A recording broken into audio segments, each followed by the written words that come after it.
তোমার আর কিচ্ছু করার প্রয়োজন নেই। কিন্তু ভগবান শিক্ষা দিচ্ছেন যে মা সর্বদা আমার প্রসঙ্গ কীর্তন করবেন। কেন? প্রসঙ্গ কীর্তন করলে কি হয়? আমরা ভাগবতের মাহাত্ম্যে পাঠ করার সুযোগ পাইনি। ভাগবত বলছেন মাহাত্ম্যে, সদা শিব্য শ্রীমদ ভগবতী কথা যস্য শ্রবণ মাত্রেণ হরিচিন্তন সমাশ্রয়ে। সদা শিব্য শ্রীমদ ভগবতী কথা, ভাগবত কথা সবসময় শ্রবণ করো। কারণ সবসময় শ্রবণ করলে কি হবে? যস্য শ্রবণ মাত্রেণ হরিচিন্তন সমাশ্রয়ে। হে কলির জীব, তুমি যে কলিতে বাস করছ, তোমার হৃদয়ের যে আয়নাটা সেটা ময়লায় পরিপূর্ণ হয়ে গিয়েছে। যেমন দর্পণে ময়লা পড়লে আমরা আমাদের চেহারাটা ঠিক করে দেখতে পাই না। আয়নায় যখন ময়লা পড়ে চেহারাকে দেখা যায়। ঠিক তেমনি মহাপ্রভু শিক্ষা দিচ্ছেন, দর্পণে ময়লা পড়লে যেমন নিজের চেহারাটা ঠিকভাবে দেখা যায় না, মনের আয়নায় যদি ময়লা পড়ে তবে আমি কে এই চেহারাটা দেখা যায় না। মহাপ্রভু শিক্ষা দিচ্ছেন, চেত দর্পণ মার্জন ভব মহাদগ্নি নির্বাপন শ্রেয় কৈরব চন্দ্রিকা বিতরণ বিদ্যাবোধ জীবন আনন্দয়ম বুদ্ধি বিবর্ধন প্রতিপদ পূর্ণয়মৃত অর্ষদন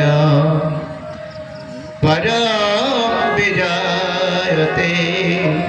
শ্রীকৃষ্ণ সংকীর্তন, পরম বিজয়তে শ্রীকৃষ্ণ সংকীর্তন। এই শ্রীকৃষ্ণের নাম জানি কীর্তন করছেন, যারা কীর্তন করছেন তারা বিজয় লাভ করেছেন। কিসের উপরে? কলির উপরে। কলির করাল গ্রাস থেকে তারা মুক্ত হয়েছে। তাই বললেন, মা আমি তোমার সন্তান হয়েছে বলে তুমি আনন্দ করো না যে তোমার আর কিচ্ছু করে লাগবে না। আমি তোমার সন্তান হয়েছি কেন জানো? আমি তোমার মাধ্যমে পুরো জগৎবাসীকে শিক্ষা দিব যে যদি তুমি ভগবানকেও গর্ভে ধারণ করো তবুও তোমাকে নিরন্তর ভাগবত কথা পাঠ করতে হবে, শ্রবণ করতে হবে, আস্বাদন করতে হবে, আর ভক্ত সঙ্গ করে আমার চরণে ফিরে আসতে হবে। ভাগবত শিক্ষা দিচ্ছেন কপিল দেব যে মা শতাং প্রসঙ্গান মম, আমার প্রসঙ্গ কীর্তন সর্বদা কীর্তন করো। কারণ কি হবে? তজ্জস্বনাদস্য অপবর্গমত্মনি শ্রদ্ধা রতির ভক্তির অনুক্রমেশতি। একটা সময় না ভাগবত কথা শুনতে ইচ্ছে হতো, আস্তে আস্তে যখন জোর করে ঠেলে ঠেলে ভাগবত আসরে পাঠাতে কি হলো? একদিন শ্রবণ করে, 2 দিন শ্রবণ করে, 3 দিন শ্রবণ করে, শ্রবণ করতে করতে না শ্রদ্ধা হয়ে গেল। না ভালো বলে যে এই ভাগবত যে নিজের মনের কথা বলে, এই জগতে এমন কেউ নেই যে সে সুখে আছে। এ জগতে এমন কেউ নেই যে শতভাগ ভালো আছে।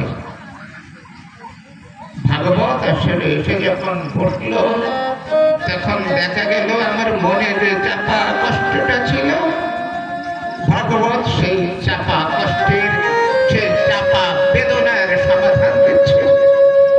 আর সঙ্গে সঙ্গে ভাগবত আসলে বসে যখন নিজে বেঁচে থাকার প্রেরণা পাচ্ছি, নিজের কষ্টের সমাধান ভাগবতের কাছ থেকে পাচ্ছি, তখন মনে হচ্ছে যে না ভাগবত মনের কথা বলছে, তাহলে এই ভাগবত আসরে আসতে হবে, সাধু শান্ত করতে হবে, আর মনের জ্বালা জোড়াতে হবে। পায়ের কাছে গিয়েছিলাম পাটে, একজন প্রবীণ ভক্ত, হাঁটতে পারে না, লাঠি ছেড়ে ছেড়ে হাঁটছে।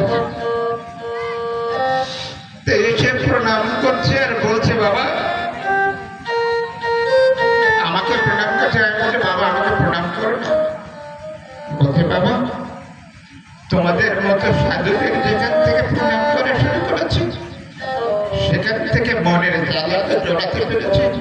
ওই যে ঔষধের দোকান দেখছো না, ওই ঔষধের দোকানে ঔষধ পাওয়া যায় শরীরের রোগ সারানোর, কিন্তু মনের রোগ সারানোর ঔষধ এই সাগর বাজারে পাওয়া যায়। ভাগবত আসলে এসে পাওয়া যায়। একটা সময় ছিল ঘুমের ঔষধ না খেলে ঘুম আসতো না, কিন্তু তবুও যেন ক্ষণে ক্ষণে ঘুম ভেঙে যেত। এখন ভাগবত আসরে আসি, ভাগবত কথা শ্রবণ করি, আর ভাগবত কথা শ্রবণ করতে করতে মন প্রশান্ত হয়ে যায়।